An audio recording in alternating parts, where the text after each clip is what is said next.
At what point does something become an image that you choose to make it one? It's all about the decision to choose it as one, rather than it necessarily presenting itself as one, I suppose. And so the garden, I was in the garden a lot, and it was kind of interesting because it is this site where you're constantly shaping and forming things and you know, trying to control and contrive imagery in a way, and it seemed to be presenting itself as a site, as a potential subject. Deciding to give attention to this, that point of attention giving, that point of like directing your attention to something. So to do it physically in the piece makes sense, and in other pieces things have happened in front of the camera which have kind of called attention to that on some other level. Mm-hmm. And painting does that as well. I mean, there's this just the act of painting is this kind of body making a mark kind of act, which is, I think, similar in a funny way to holding the mirror.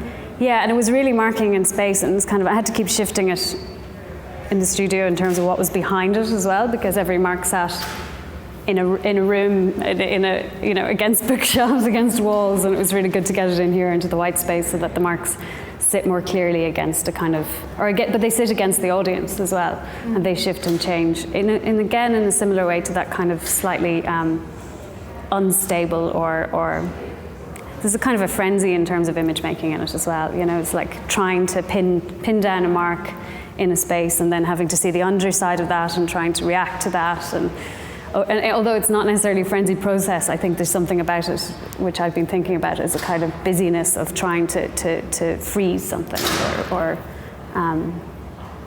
definitively say, give a mark.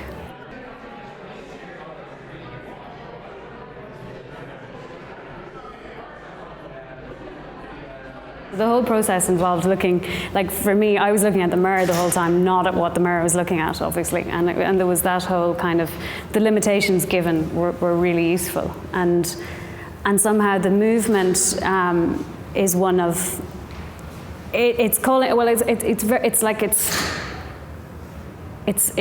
judgery because the body's breathing, because, you know, it's impossible to hold it still. So it's kind of that unsettled, lingering gaze. I don't know, it's calling attention to attention and how you might shift it and move it and try to control it.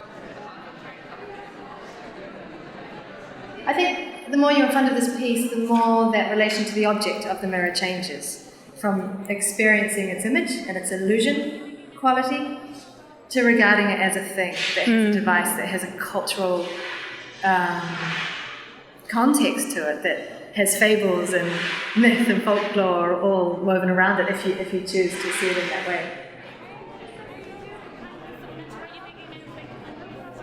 It was revealing things to me. That was the point. That's the point in a way, because it's like I knew that garden really well, but I didn't know it at all when I started doing this, because I didn't know it as an image. And it wasn't an image until I produced it as an image. And then it stopped being a garden.